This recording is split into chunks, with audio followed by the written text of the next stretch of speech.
Subscribe करें संस्कार TV को और हमारे वीडियोस को सबसे पहले देखने के लिए बेल आइकन को दबाना न भूलें।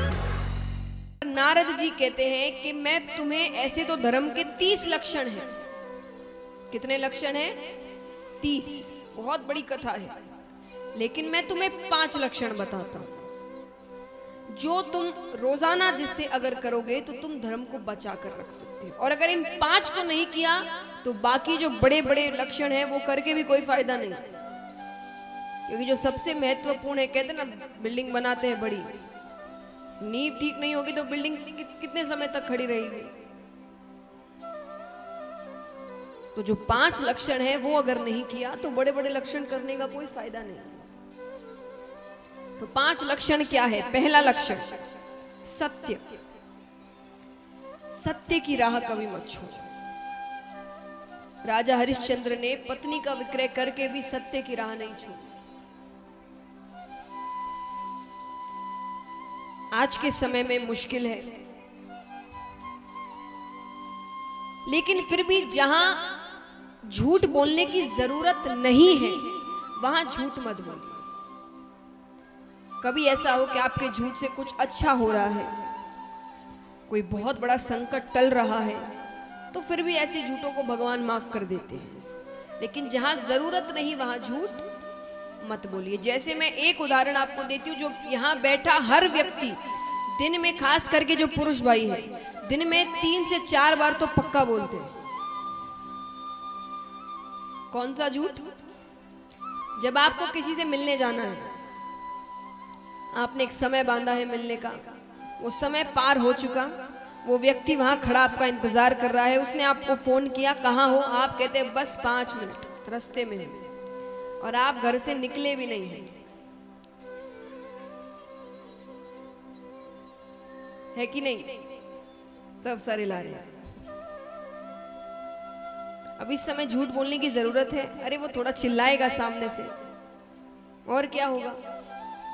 और हम वो चिल्लाहट सुनना नहीं चाहते, इसलिए हम कह देते कि अरे निकल गए रास्ते में। थोड़ा सा चिल्ला देगा, अरे भाई क्या करते हो, मैं कब से खड़ा हूं, ये हूं वो, ठीक है, थोड़ा प्यार से समझा देना। पर यहां झूठ बोलने की जरूरत नहीं थी, पर हम बोलते हैं। बच्चे जब कोई गलती करते हैं, पहले तो मुंह से ना ही निकलता है, भले ही छोटी से छोटी गलती भी है, थोड़ा सा कुछ गिर गया यहाँ पर या टूट गया, किसने तोड़ा? मैंने नहीं। सच्ची बताओ? हाँ मुझसे। अरे जब सच बोलना ही है तो पहली बार में बोल दो। जब पता है कि सच बोलना ही है तो पहली बार में बोल दो, क्योंकि आप जितने झूठ बोलते हैं आपके ऊपर उतना पाप चढ़ता है। कहते ना जब पाप बहुत बढ़ने लगता है तो पाप का घड़ा फूट गया, तो वैसे एक बड़ा सा घड़ा पड़ा रहता है भगवान के पास, एक एक झूठ बोलते एक एक चिट गिरती रहती है उस पर। जब वो भर जाता है तो क्यों बोलना? जहां जरूरत नहीं वहां झूठ मत बोलो। तो पहला लक्षण है सत्य। दूसरा लक्षण है दया, जो खत्म हो चुकी है। आज हमारे सामने सामने गलत काम होते हैं, कोई पीड़ा में है, कोई चिल्ला रहा है, कोई चीख रहा है, हम उसकी मदद नहीं करते। और चलो मदद नहीं करते तो कई ऐसे होते जो वहां से चले जाते हैं मुंह फेर कर। अब उनसे पूछो मुंह फेर कर क्यों गए, तो वो कहेंगे कि हम में इतनी दया है कि हम वो होता देख ही नहीं सकते, इसीलिए हम चले गए। लेकिन कुछ तो वहीं खड़े रहते हैं और वहां खड़े खड़े एक क्रूरता का कार्य और करते हैं। क्या करते हैं बताइए? हम सभी करते हैं, यहाँ पर वीडियो बनाते हैं। कोई पीड़ा में है, किसी को कितनी तकलीफ हो रही है, और हम वहां खड़े होकर उसका वीडियो बना रहे हैं। कहां है दया, इंसानियत? हमसे अच्छे पशु हैं।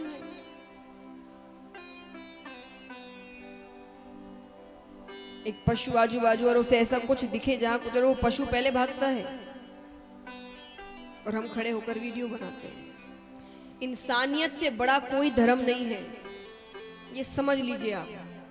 अगर आप अच्छे इंसान नहीं हैं तो आप में कुछ भी अच्छा नहीं है, क्योंकि भगवान ने सबसे पहले आपको इंसान बनाकर ही भेजा है। बाकी सारी चीजें, धर्म, जाति, घर, परिवार, ये सब आते हैं। पहले आप एक इंसान हैं, और अगर आपने इंसानियत नहीं दिखाई अपनी, तो बाकी कितने ही आप बड़ी बड़ी धर्म की बातें कर लीजिए, वो कोई मायने नहीं रखता। और जिसमें दया नहीं, वो फिर कैसा इंसान है?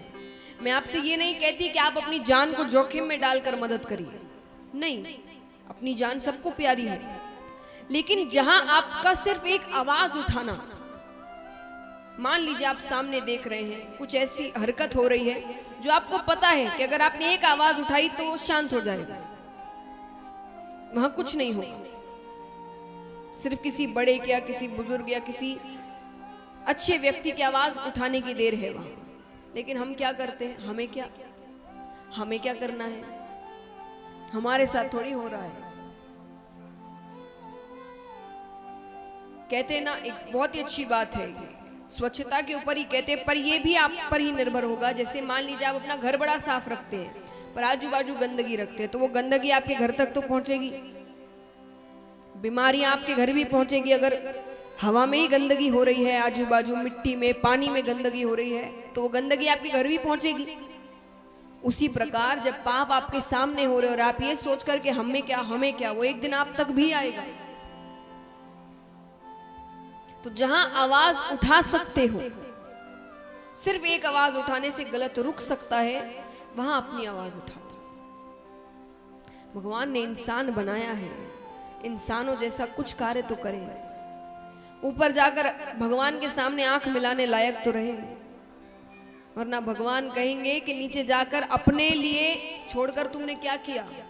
जीवन भर तो अपने लिए जिए, तो अपने लिए, अपने परिवार के लिए अपनी इच्छाएं पूरी की, बस इतना ही किया। तो ऐसे तो पशु भी करते हैं।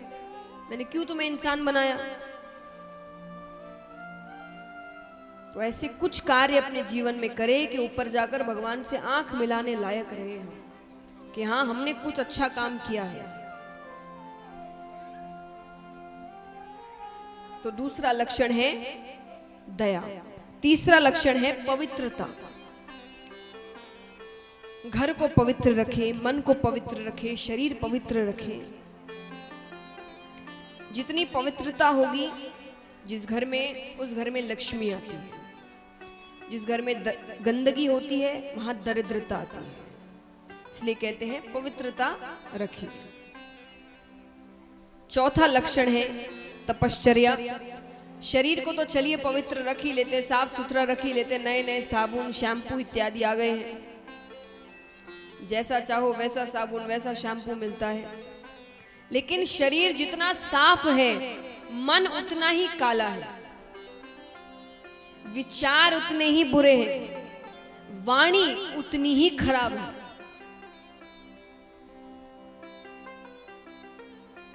तो यानी अपनी वाणी, अपने विचार पवित्र रखे। किसी को कुछ कहने से पहले 100 बार सोचिए।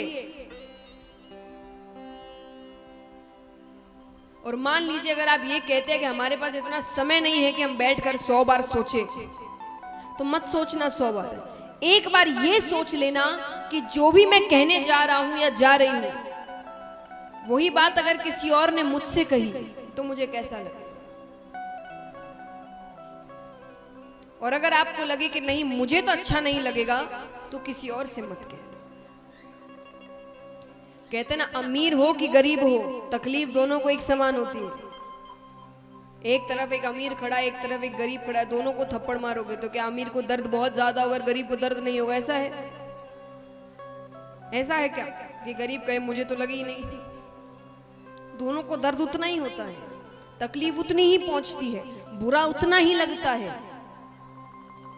तो किसी को कुछ कहने से पहले एक बार सोचिए कि हम जो भी कह रहे हैं, अगर वो सामने वाले ने हमसे कह दिया कभी, या किसी और ने कभी हमारे साथ ऐसा कर दिया, तो हमें कैसा लगेगा। ये सोच रख कर किसी से कुछ भी कहें। अच्छे विचार मन में रखें, किसी के बारे में बुरा ना सोचें। और 5वां लक्षण है तितिक्षा, यानी भगवान जो भी दे उसे प्रसाद समझकर ग्रहण करो। जो भी दे, चाहे वो दुख संकट इत्यादि ही क्यों ना हो। कई बार मैंने देखा है कि जब सुख के दिन रहते हैं भगवान को बड़ा पूछते हैं, बड़ा धन्यवाद करते हैं, पर जब दुख के दिन आते हैं तो कई तो भगवान पर चिल्लाते हैं, कई भगवान ही बदल लेते हैं। ये सोच कर के ये अच्छे नहीं है, ये हमें दुख के दिन दे रहे हैं। तो मैं एक बात आपको समझाऊंगी उदाहरण के साथ, शायद उससे आपको ये समझ आए, या अगली बार जब आप पर दुख आएंगे तो आप उतने चिंतित नहीं होंगे जितना आप पहले हुआ करते थे, अगर आपने इस बात को सही तरीके से समझ लिया। पहली बात, भगवान को हम अपना क्या मानते हैं बताइए? भगवान को हम क्या मानते? नाम से कहते ना उन्हें परम पिता, यानी सबके पिता, वो सबके माता पिता है। इसीलिए तो उनसे जाकर मांगते हैं, माता पिता से ही मांगते हैं। धरती पर एक माता पिता है जिनसे जाकर कुछ चाहिए तो मांगते हैं, ऊपर वो माता पिता है जिनसे जो भी चाहिए उनसे मांगा जाता है। तो पिता है हमारे। अब समझिए बात को, ध्यान से सुनिए। एक माता है, वो अपने घर के दरवाजे पर खड़ी है, उसके सामने कुछ बच्चे खेल रहे हैं, मोहल्ले के ही बच्चे हैं, उसमें से उनका बच्चा भी खेल रहा है और सारे बच्चे बड़े प्यारे लग रहे हैं। कभी होता है ना, बच्चे बड़े प्यारे लगते हैं, बड़ी अच्छी हरकतें करते हैं, बड़ा प्यार लाड आता है उनके ऊपर, तो बच्चे बड़े प्यारे लग रहे हैं। माता के मन में आया कि मैं सभी बच्चों को चॉकलेट दूं। उनके घर पे कई चॉकलेट पड़ी थी, उन्होंने काम बनाया सबको चॉकलेट दूं या मिठाई दूं। तो वो दे सकती है? हाँ कि ना? जोर से कहिए। आप अपने ऊपर लेकर सोचिएगा, आपको कुछ बच्चे अच्छे लग रहे हैं, आपका मन क्या है इन्हें कुछ भेंट स्वरूप दूं, तो आप दे सकते हैं? हाँ। थोड़ी देर बाद वो काम करने चली गई, फिर वापस बाहर देखने आ रही है एक बार के बच्चे क्या करें। उन्होंने देखा बच्चे बड़ी शैतानी कर रहे हैं, बहुत शैतानी कर रहे हैं। तो उन्हें बड़ा क्रोध आ रहा है। शैतानी ऐसी नहीं जो प्यारी लग रही है, जिनसे माता को क्रोध आ रहा है कि ये गलत कर रहे हैं। और माता के मन में आया कि मैं खींच कर एक थप्पड़ मारूं सबको। वो सबको मार सकती है? हाँ या ना? नहीं। किसको मार सकती है? अपने बच्चे। तो भगवान सुख यानी चॉकलेट सबको देते हैं, लेकिन दुख यानी थप्पड़ उसे ही देते हैं जिसे अपना बालक समझते हैं।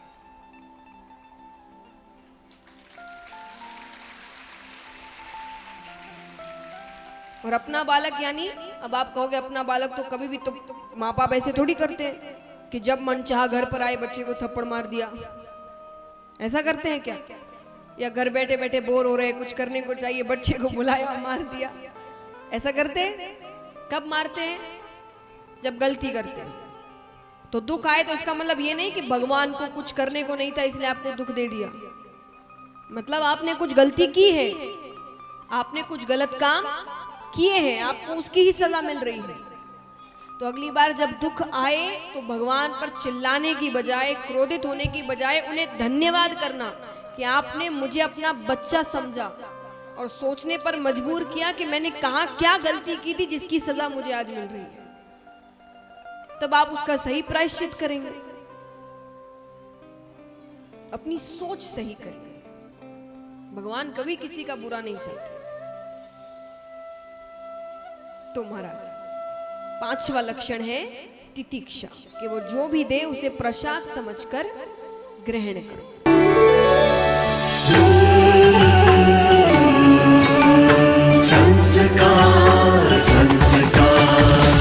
संस्कार, द चैनल ऑफ इंडिया।